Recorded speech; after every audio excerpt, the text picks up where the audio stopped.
What is up, you guys? It is Dyer here. Bad news, I broke the crankcase breather that connects to the intake while I was putting in the Arma-Speed intake. Not a lot of videos out there going over how to replace this, so today I'm going to take you through what I think is the best way to go about it. First, I'd like to start off by showing you what actually broke. As you can see here in my hand, there is no connectors to clip this into my new Arma-Speed intake. I blew it up while trying to remove it from the factory one. I'm sure if you're on this video, you've done the same thing. You don't want to watch me go through it all. Here are the highlights. First thing you have to do is take out the factory airbox and intake system and undo both factory strut bars. And then from there, you follow the tube down. It is on the side of the crankcase. There is one T30 bolt holding this in. It's also pressure fitted with an O-ring. I find it's a lot easier to get to this T30 bolt if you remove the charge pipe. To do that, you have two T30 bolts up near the throttle body, couple plastic clips to undo, and then a C-clip down near the turbo, and a bunch of wiggling. Anyways, let's get right into it. Thanks for tuning in. Hope you enjoy. Supposedly, this is all you're going to need to get the crankcase breather to replace. You're going to need a T30 on a socket. You're going to need a T25 on a screwdriver. You're going to need a flathead, and then lastly, you're going to need the actual part itself. Right there's the part number. I will include a link down in the description so you guys can order this yourself. It's like 27 bucks. It's not the end of the world. Ultimately, as you saw, I broke the connector. This is what it's supposed to look like. It's supposed to have this little ring around it.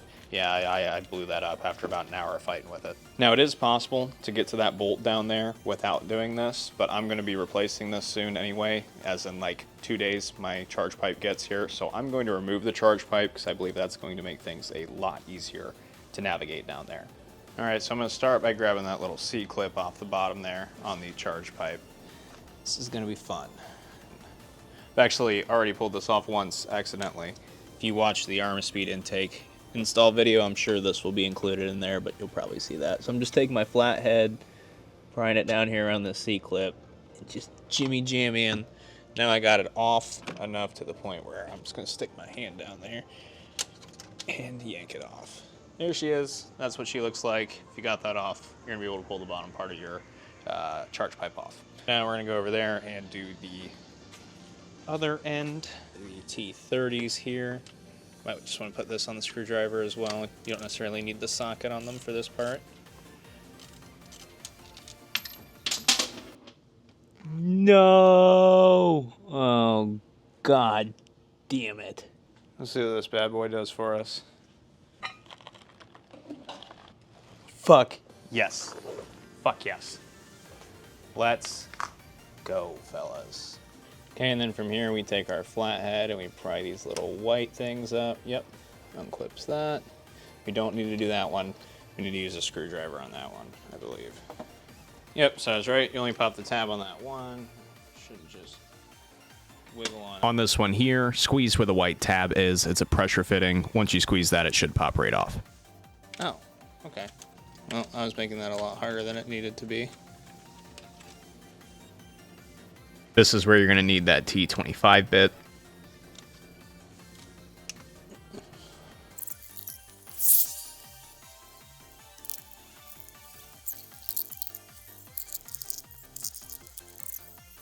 Yes. Whew. So that was to save time, supposedly. We'll see.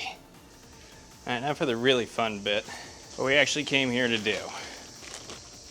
Let's get this out so you can get an idea of what I'm doing down here. So this guy is just held on by this little O-ring here, one screw that's on the bottom. And that's exactly how it's going to go in the motor. Boom. Just like such. Again, this end connects to the intake.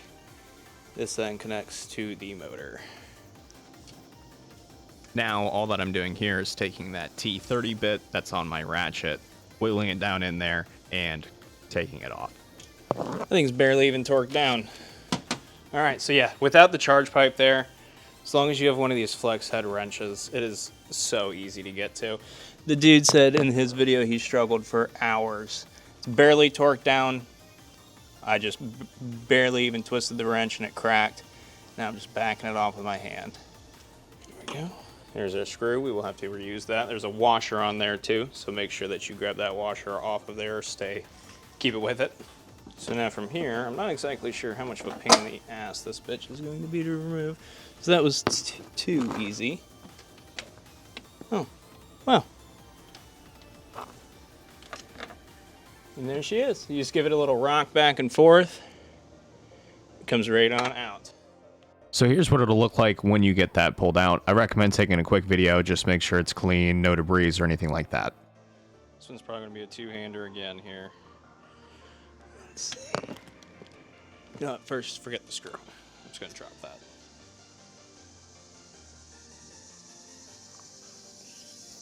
Nice. All right, that was really easy. When you slide it in there, you should feel an actual, like a pop when the O-ring seats. Now I'm just gonna take this, start it by hand down there, and then finish it off. And just get it barely beyond hand tight. There we have gotten that hand tight. Reach down there and just get it a little bit more. Nothing crazy though. All right, you guys, and from there, it's pretty much just put the charge pipe back on and call it a day. That's how to do it. Be sure to check out my video on the ArmaSpeed intake as well as the Keys Motorsports charge pipe. Gonna be getting that on here in like 2 days. Gonna be buttoning it all up and uploading that as well. But figured I'd make this really quickly while I'm at it. Show you guys how that's done. Pretty easy. It's the dumbest clip design I've ever seen though. Thank you guys for tuning in. As always, be sure to subscribe if you want to see more content on the manual Supra, and have a good one.